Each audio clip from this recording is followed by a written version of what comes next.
Welcome to the Travel Companion podcast with Frankie, a special guest, Frankie Baxie in the UK. Frankie is a therapist, sports trainer, has a couple of businesses. Really good to have her on the podcast. We normally talk about sustainability, responsible travel, wellness travel. Obviously, there's no travel. Everyone's in lockdown, so it seems a good moment really to give some advice on well-being, on staying sane and staying healthy. So here we go, without further ado, the podcast with Frankie in London. I'm here with Frankie Baxie. Please correct me if I pronounce that totally wrong. No, that's pretty okay. That's good, yeah? There is a different pronunciation, but let's just leave it at that. Leave it at that, okay. And I was recommended to you by a good friend of mine, Courtney Harewood. You were advised Courtney in the past? Yeah, well, we sort of met kind of by accident, really. By accident, okay. And there's yeah? such thing as accident, but yeah, he sort of stayed with me and he needed a bit of advice on how to become a bit healthier and happier. And happier. Oh, that's good. And that is what you do, right? You have a business in health and wellness. And I just thought it might be a very good idea to have you on the podcast. Courtney just it came up in his mind as well. But it's just because everyone is at home at the moment, and well-being is just, I think it's incredibly important at this moment. Absolutely. Yeah. Totally agree. So very kind of you to be on the show, first of all. Thank you so much for that. Well, thank you for having me. So people are going crazy a little bit, I think, at home. Hey, 2 months already. Only allowed to go out for one time a day for exercise here in the UK. It is important really to have a little bit of advice of your viewpoint or what people can do just to improve their minds and their well-being a little bit. And you work via a holistic approach, correct? Or yeah, so my background really is my traditional job is I'm a sports therapist and a Reiki practitioner. Mm-hmm. So one of the things, obviously, I've always been super passionate about sports and well-being. Mm-hmm. But sort of when I studied back in the days, it was, just very scientific, all about, okay, this is the injury and this is how you treat it. But then sort of throughout the years, I kind of found that with my Reiki practice as well, that actually everything is connected. We're not just our physical body, everything that whether or not it's coming out physically, it's obviously also connected to our mental health, our emotional health, and all that kind of stuff. So really kind of looking at everything, whether or not it's what shows up physically or, mentally or your skin or your weight, everything is really connected. So you can't separate one thing to the other. So it's just kind of looking at the body as a whole and sort of recognizing that everything is connected. And when you know that, I think you can just work so much better on not just addressing the issue that you may see or feel, but you can kind of go deeper and actually kind of sort of treat the root of the problem rather than just the initial thing that then may come back. Okay, so that's what you mean then by a holistic, just everything works together from what I understand, just to no, that's all clear, I think. And the name of your organization, your company is Arbonne. Is there? Arbonne. Oh yeah, so that's my sort of other business that how many do you have? Sort of connecting with my sports therapy. Yeah, so that's a company that is sort of an online company that is also in wellness and health, sort of skincare, nutrition. Is that a French name, Arbonne, or? Yeah, so it's a French name. It actually comes from a little village in Switzerland. Switzerland, okay. So the founder, he unfortunately died. He was a Norwegian botanist. Okay. He was super passionate about, creating products. Like he started with a skincare range that are just pure and safe and beneficial. That's got a sort of their the ethos. And he sort of took it to Switzerland and worked with some amazing biologists and biochemists and herbalists to create something that doesn't have, because back in the days, I mean, the company is in their 40th year this year. Oh, wow. Okay. It wasn't really the thing, there was we still have it now, that there's lots of toxins and nasties in our skincare and nutrition, so it's not always the healthiest. But so he had this idea to get to Switzerland, and there's a little village called Arbon, and it means beautiful tree.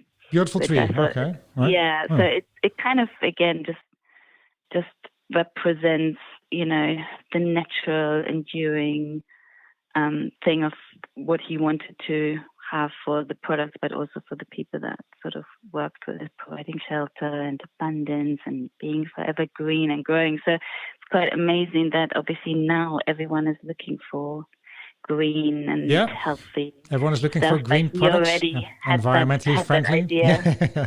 But he already had that idea 40 years ago when it wasn't really fashionable. No.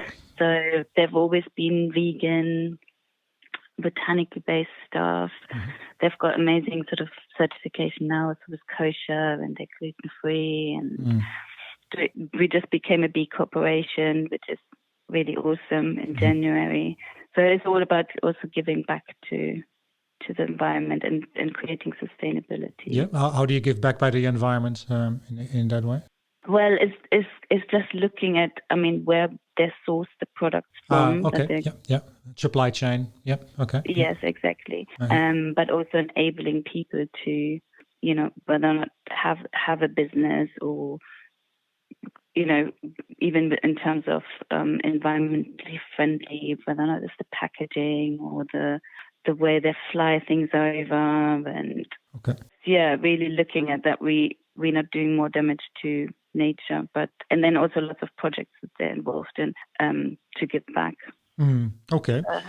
That makes sense. Obviously, at the moment, there's a lot of problems for people who have a business. I do podcasts for one thing, so that's fine. You have an online business for one, but you also advise people. I take it that normally is face-to-face. How has the virus affected the running of your business? Are you doing everything via telephone, or how do we see it?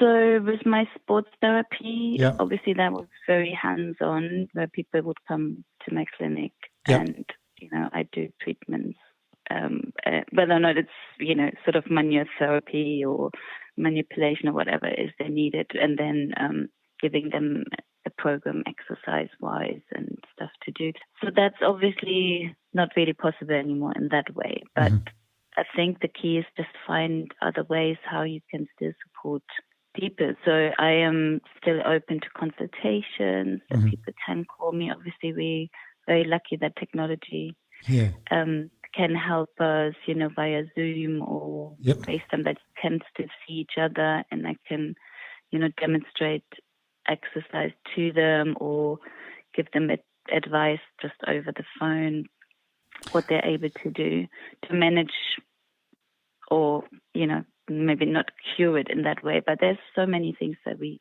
can actually do. Yeah. And I think whether or not it's obviously there are businesses out there that literally that there's just no way to do things differently, like restaurants. But I think they're gone pretty much.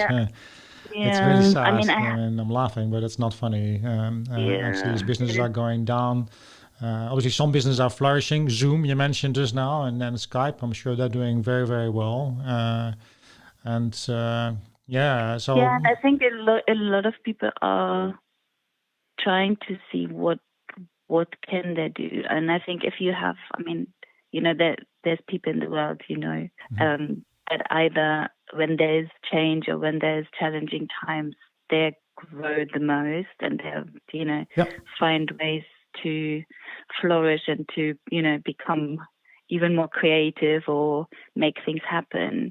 And then there's people that sort of almost give up and just find it a lot more challenging to deal with changes. And is that mindset, you think, or what is it? Definitely mindset, but also I think to do with the people that you grow up, like surround yourself with. I think that's like a massive thing. They say you become the average of the 5 people that you spend most time with. average of the 5 people, so like a product of your environment, so almost, right? Yes, I do Uh-huh. think so. So even for me, one of the biggest thing is like people's energy, people, even words that people use. All right. I mean, that has an impact, that has vibration, because it can affect you, or the way it's sort of, you sometimes you feel, even for me, that first week of lockdown, when people went into the shops and buying like Toilet paper. crazy amounts of things, how that was like, even for people that not normally would do that, they're like, no, it's okay. Suddenly it's panic and people talking about it. That's why also, when we talked about social media, or in general, what is it that you listen to? Yeah. How much, do you let all those information flood you, especially when it's negative or quite Yeah. We unsettling or I panicky? know. We had a little talk about it the other day, huh? Media. You don't let that Yeah. get to you, hey? You think that's a good thing, not to let media get you too much, not to read too much negative news. Yeah, I just think, obviously everyone has to decide that for themselves. It's Sure. absolutely a personal thing, but But it I affects you, do, right? for myself personally, feel that I want to filter what I sort of let into my world, if that makes sense, Yeah. into What my do you let thoughts. into your world? Only Um, positive news, or once a day, or once a week negative news, or how do you do it? um, I mean, in general, it tends to be that the things you do need to know, or you find out, whether or not it's from your friends, the news pops up for like 10 minutes, I don't know, on the radio or something, or on your, even sometimes on your phone. So I also turn off certain notifications so that I just minimize how much sort of gets to me, if that makes sense. Sure, sure. But do you read the newspaper, or No, you? I No, don't read the no. newspaper. Okay. No. No. So usually I have only one channel of where things pop up Okay. on my phone, and then I can also decide when I want to read it, rather than it Pops just up. comes up and then you're distracted, and then you, oh my God, this is Yep. happening. So I sort of choose when and how many times, kind of thing. But you don't close Um, yourself off totally, basically, for news and no, I world. You mean, just channel it in a no, certain I way. mean, I think exactly. I think obviously it's still important that we be informed, but yeah, just kind of choose how and when and how much of it. Right. Otherwise, I think it just becomes too overwhelming, and all you hear then it's negativity, and it Yeah. changes on a daily basis. Then you get worried about one thing, and then next day is already something else. I Yeah. just think you can have some kind of control over that, how much you let in. Fair enough. And socializing with people, do you limit that as well? Because that way you get, I'm suppose, quite a lot of negative news in as well, positive and negative, I would say. But Again, I have choose, like, what people you converse with. yeah. That's the thing, that at the moment we have. Well, some people have more time, a Mhm. lot of time that they're not used to. Other people, actually, I know still a lot of people that are working and having to manage family life and cooking and like all those things that maybe before they had help with. Mhm. So they're like extra busy. So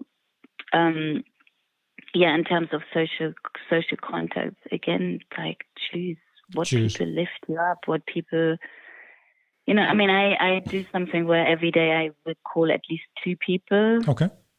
whether or not they're people that I know they're struggling and they need help in that way. But again, I choose, Mm. I make it two, even if that's quite negative or I have to give a lot of energy. Mhm. But then, yeah, with my other friends, If you help other people, does that make you feel better in a way, or? I think, of course, as human beings, Mhm. and also sometimes it takes away your own stresses if you can give some support to somebody else. I Yeah. think everybody should do that, because sometimes we're so focused on ourselves, especially when it's challenging times, Yeah. that to get out of that, choose somebody else, because there's always someone else that might have more problems, or might, Mhm. really benefit from even you just listening to them, or Mhm. just giving them something to laugh about or something else just to get them out of their world. So yeah, I think that's just such a beautiful thing, and you see it a lot more that people do come together more and sort of worry or help out their neighbors or even just talking to each other a lot more. Yeah, even if it's from a balcony. Yeah, exactly. You just find ways, to communicate or to help out each other. Yeah, So, and routine, is that important in these times? Because I spoke last week with a gentleman. He was in South Africa, Michael, and he said, well, South Africa is totally locked down. People sometimes can't even go out to buy food, and obviously they have one of the least amount of cases, coronavirus cases in that country. But at the same time, it drives people crazy, and they can't work, so they don't have an income. And it's just difficult. And obviously in the UK, it's a bit different. People are maybe more taken care of here than they are in Africa and other countries. But still, they are at home. And I've noticed myself on you walk on the streets and people sometimes get a little bit faster, aggressive, you're only supposed to go out once a day as well. So is routine something that you recommend, or? Yeah, I think absolutely. I think to have some kind of structure. I think, when you speak to people, a lot of people sort of notice, okay, the first week is like, oh, great. It's almost like a holiday, especially if you didn't have to go into work and you sleep in. But I think there comes a point when you do feel that you need some kind of structure. Otherwise, your day just goes and you don't feel productive. You get really kind of lazy and sluggish, and whether or not it's about what you do, but then that takes over to your, like we were saying, mental health, even what you start eating, you then snack on things or just grab something because you're not motivated to even cook or something, do anything. And also then it just becomes this circle. You're like, what's the point of this? Every day I have really nothing proper to do. Yeah. So one of the things that I always say to people, it's like start your day. I mean, for me, it's always like, how do you start your day? The morning is like what determines how your day goes. The morning is important. Yeah. Okay. I mean, whatever time your morning starts. I mean, you said you're like a proper early. I am, yeah. But some people get out of bed like 10, 11 o'clock. I mean, their morning is a bit different.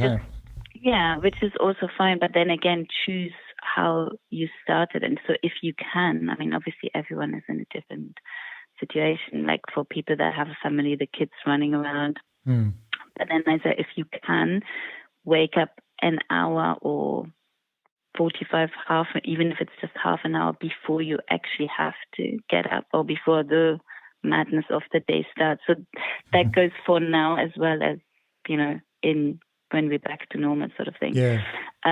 Might take a while. So I would say, just start with, so I do, we call it our Miracle Morning. There's actually a book called The Miracle Morning by a gentleman called Hal Elrod. And it's just about doing 6 things in the morning. So you break it down. And by doing all the 6 things, you kind of can't not start your day in a good way, if that makes sense. What things, 6 things are we talking about? What can you give an example of? So I do meditation, so silence. You can either meditate or do some breathing. So it can just be like 5 minutes or where you literally just, kind of find your way of breathing or meditation or something, silence, or just sit there and listen to the birds or whatever. Yep. Then I do visualization. So I kind of visualize what my day is going to be like or whatever it is that I want to attract into my life. Affirmation. I know it's super weird when I first started it, where you say things out loud, ideally looking in the mirror. Okay. So you stand in front of the mirror and you say things out loud. And I say it, yeah. What do you say? What do you say in front of the mirror? It can be different things. So whatever it is that you're struggling with during this time, for example, like whether or not it's how your day is going to be. So I'm like, I'm going to have an amazing day today, or I'm going to attract wonderful people into my life, or my business is going to be thriving, or like you can just choose whatever it is that you, or even things about self-belief, that you are wonderful, you're amazing, and things like that. I know I can see myself saying that. In the beginning, you might not believe it. Some of the things are like, come on, really. But the more you say it and you look at yourself, you look into your eyes and just say it, the more you start believing it. Oh. And it's quite amazing what actually happens. Okay, So I'm going to try that I tomorrow. would recommend for at least 30 days. Yeah. 30 days. Write down. Yeah. Okay. I mean, everything is 30 days. You know how they say, creating habits, how your neural pattern change in your brain over 30 days if you continue, but you have to do it continuously. Okay.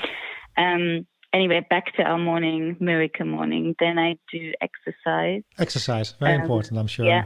So How long? again, if it's I usually do have my hour of doing the 6 things. So my exercise there is just 20 minutes. So it takes 1 hour altogether, these 6 things, correct? Yeah, but if you don't have an hour, you can always make it shorter, but just try to do all of it. Okay. And then I read.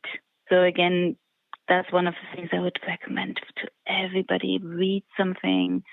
News or a book positive. or a magazine or something positive, you say? No, ideally something that either is really good for your mind or something where you're learning. For example, if you are, having your own business, like something maybe to do with that, how the business works, or how you can, just something educational or something that is really good for your mindset, something like spiritual. So something uplifting or something that you like learn a something from. Self-development thing. Okay. And then I do gratitude. So I always, every morning, write down, I have a journal, a gratitude journal, where I write down at least 10 things that I'm grateful for and why.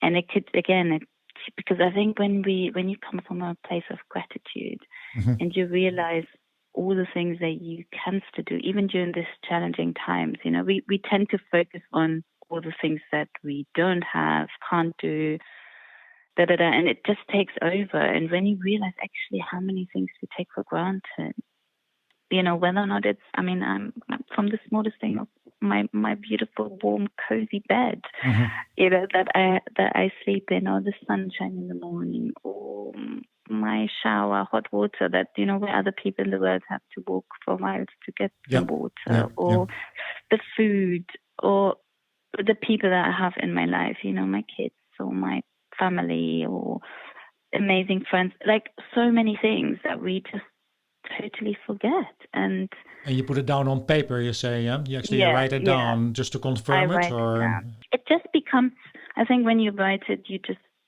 feel it more than when you just think about it, or just by putting it down, it just has a bit more value, and it kind of goes more into you, I feel. Right. So just write that down, and literally by doing those things that are very simple, nothing, big. And even if you don't have any time, I said the gratitude for me is probably... Is that the most important one? Yeah.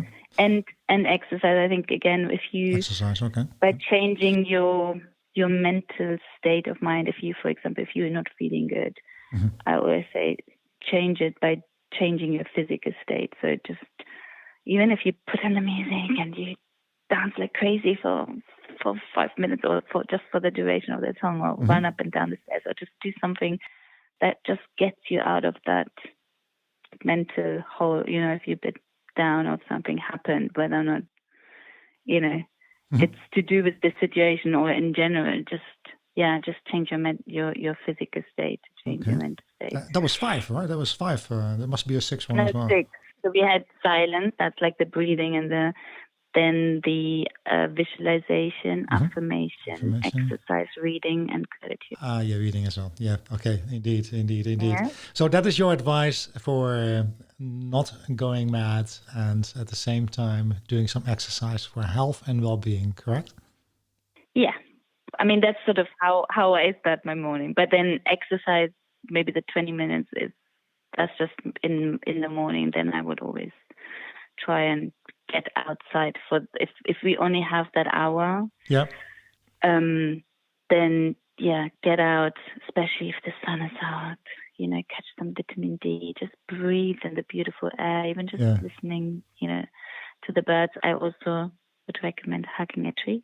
Yeah, hugging a tree, really? Yeah, I like trees. Yeah, because Let's if I would hug them though.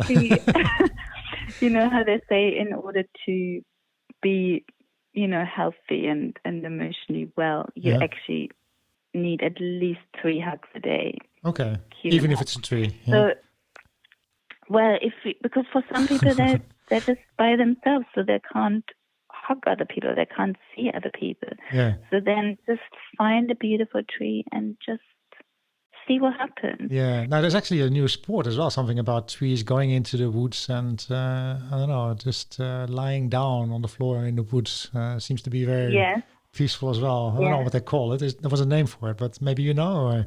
Well, I mean, we have this thing called grounding. It's like grounding. You can lie down, but you can also take your shoes off, or your socks off, and just walk on, whether or not it's grass or earth or just connecting with nature, Mother Earth. Because again, it's just a different way of getting some beautiful energy in you. And you say exercise is very important, eh? What kind of exercise do you recommend, or what do you think people should do? Are there online things that people should look at, or just running? Or I run myself and I cycle. I mean, I run and cycle. I mean, I'm an outdoor person, so I would always love to do something outdoor. So, but if that's obviously limited now because you only have an hour to go, or some people don't feel still safe to go out. Then I mean, there's so many things that we can do. Apps, I mean. Anything you recommend, or? Workout.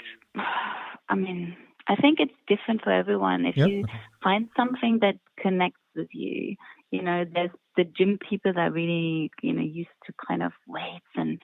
I tried to buy some, but they're all sold out. Actually, as a matter of fact, I couldn't find anything. Yeah, but you know what? You know what is really good? Elastic bands. Elastic bands, yeah. My fiance has got that. Because also when you travel or when you go somewhere, you can literally have them anywhere. The resistance bands. If you need that kind of, but also you can be creative. I mean, a friend of mine, she made weights out of sand. She literally out of sand got lots of sand, and then she wrapped it in plastic bag, and then put what's that really sticky tape around. So a bit like kettlebell kind of thing. But if you drop your weight, then there's sand all over the floor. I'm not sure about that.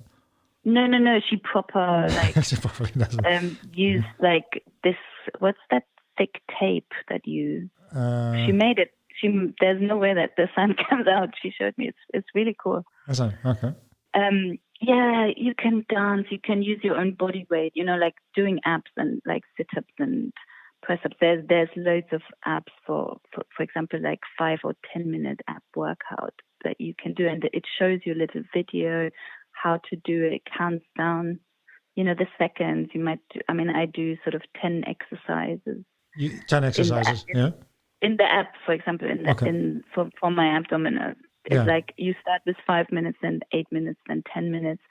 And it's 10 different kind of exercise, and you either do them for 30 seconds or 45 seconds or 1 minute if you do the 10-minute one.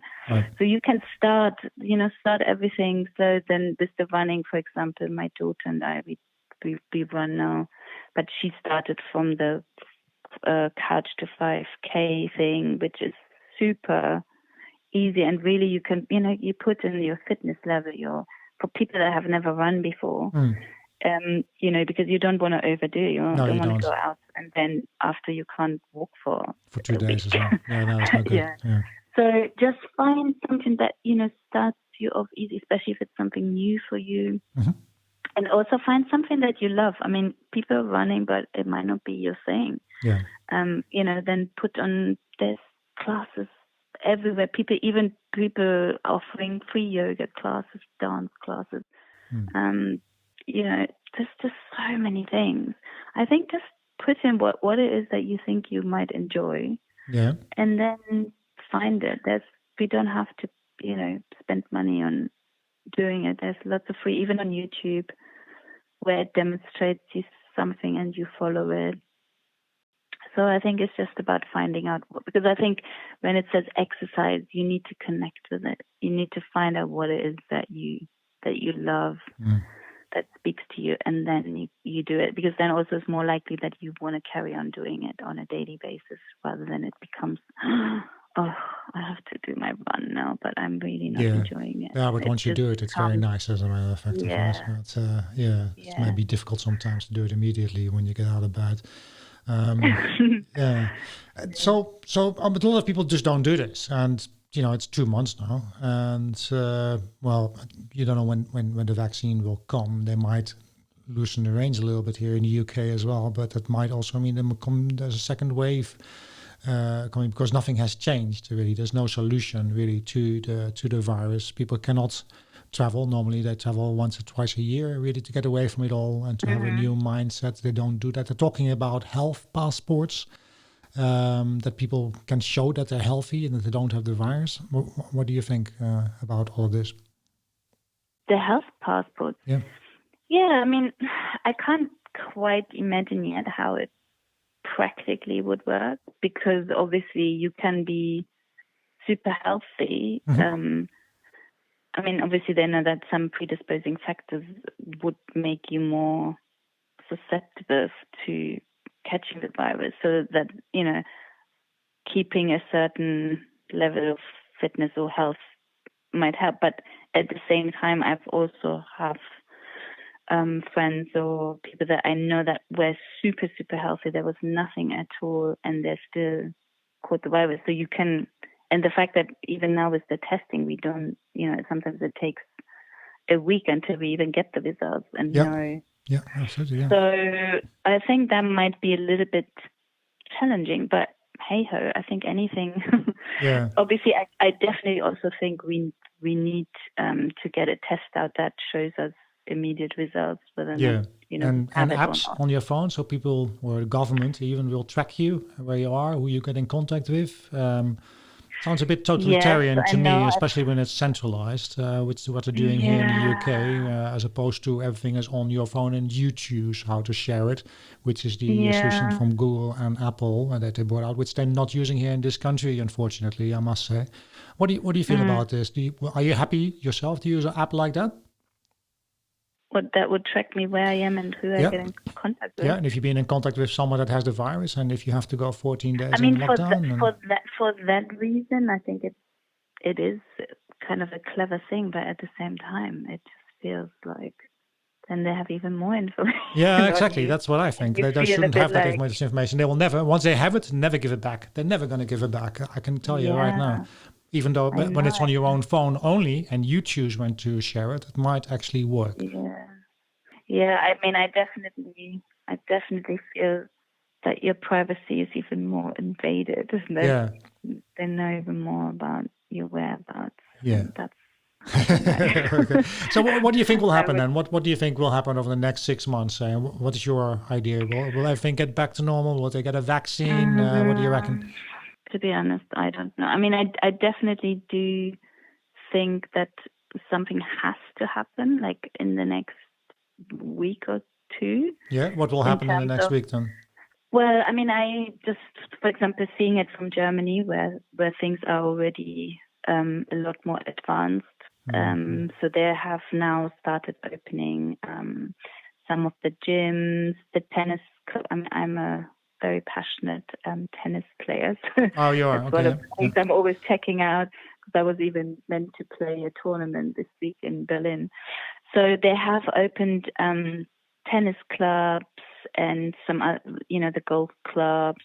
Some of the gyms are open. Gyms seems to me like everyone is like breathing and coughing over everywhere, and it stays on the surface for like 3 days, this virus. So it doesn't seem like a right thing. Well, I don't know. They must have found a way, the way they're sort of obviously limiting how many people are in the gym at a time and sterilizing. But sterilizing all the time, constantly sterilizing. But also when you come in and go, sort of that you sanitize. And to be honest with you, it's the first thing I closed off was my gym. Even before, UK was locked down, I immediately said, well, I'm freezing my gym membership and start running instead. Because that's the place where I feel people are just like coughing all over the place and just breathing and sweating. And that's where you leave things behind, no? Or am I totally wrong? Yeah, no.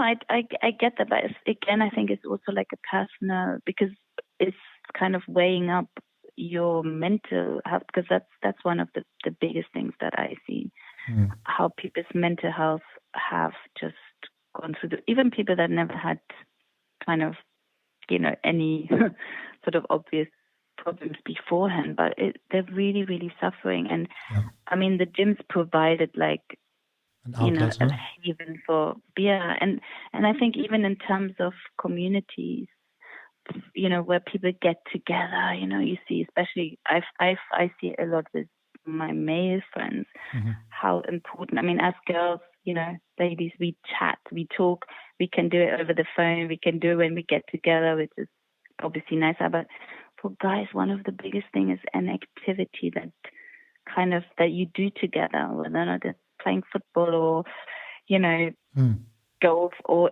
the gym. If you see in the gym how the guys get together and, you sort of encourage each other and you do these bench presses and it's a massive thing, and suddenly that's taken away from you, and even all that testosterone that needs to get out, that there's no really other way to do that, even if you do work at home. Or mental state of mind is important to outweigh the negative parts of going to the gym in that case, you think? Exactly. So I think people just have to decide for themselves, obviously be mindful and, extra careful. But also in Germany, they started opening the restaurants now. So again, it's a place where food. Yeah, but that's where people sit right next to each other, though. Tables are normally like very close together to maximize the income of the restaurants. Well, that's going to change, I'm sure. Yeah. So again, I don't know all the ins and outs. I just know because my family lives there, so what they have done already, and starting to normalize it, because you have to obviously, like, for me the biggest thing is the mental health, but also economically what can we do for things to kind of slowly get back to more, or that there's some sort of I'm just worried, to be honest with you, because some places that said, well, we're fine, we keep on going what we're doing, and you look at the places that closed down early. You can even say it in the US, where some states locked down immediately, some places locked down later. The ones that locked down immediately, they have like half or less the amount of cases and deaths in that state as anywhere else. And Russia just now, they said, we're fine, but now all of a sudden it's like jumping like by massive numbers because they haven't got a lockdown situation there, and maybe they're starting it now. So I'm just wondering, when everything opens up again, is it not going to back to stage zero? I think that we're speculating a lot because we don't know. There's so many uncertainties that we don't know. So I think obviously Germany they have done amazingly. Whether or not obviously due to early lockdown, but also their health system is pretty good. Yeah, true. So I think they're just testing out, but rather than everything going back to normal, I think they're really slowly starting to reintroduce things. But I think we just have to. It's a bit like trial and error, I guess. Yeah, I guess so. It's, it can be a bit dangerous as well, I would say. But hey, they're starting flights. Yeah, but I think you have to take some risk. You can't just sit and wait nothing. and hope for the best, because you can. You can hope for a vaccine at a certain point and just make sure that the least amount of people will die. But obviously, the economy and mental state of mind is the other part you have to think about as well. I do agree. Yeah, and I think that will take so much longer to recover that even the implication of a few weeks, what it has globally on everything, it's going to be massive. So I think we have to try and do something. Okay. So where can people find you? I see something about, obviously one side of the business is Arbonne, that is ARBONNE.com. correct? Mm-hmm. And for the other side of the business, where do they go? Just contact me directly. I don't actually have a website because my business is all word of mouth. I'm very So just Facebook, Frankie Baxie, or yes, yeah. You can. LinkedIn. I mean, nowadays you can find me anywhere. Anywhere, Twitter. Or no, I don't do Twitter. Instagram. So Instagram or Facebook. Frankie Facebook. Baxie. Yeah. Okay. Fair enough. Or you can email me, Frankie_Baxie@hotmail.com. Yeah. And what would you like to say if people to really stay?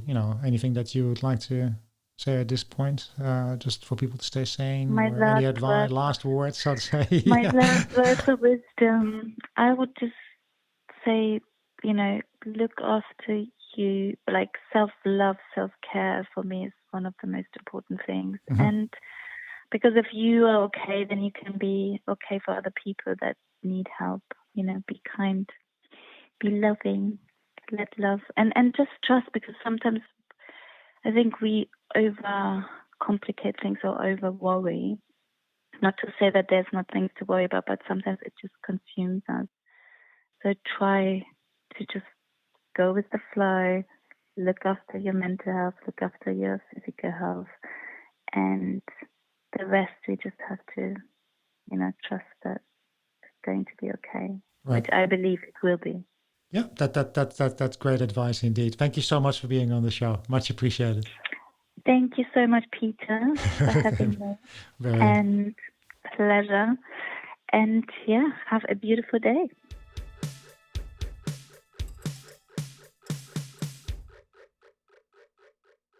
So that was the podcast with Frankie Baxie in London. It was fantastic to have her on the show. I'll put all the links in the show notes. You can find the latest news on podcast.earth. Thank you for listening. My name is Peter de Vries, and you've been tuning in to A Travel Companion. Please do so next time for the latest news in sustainable travel.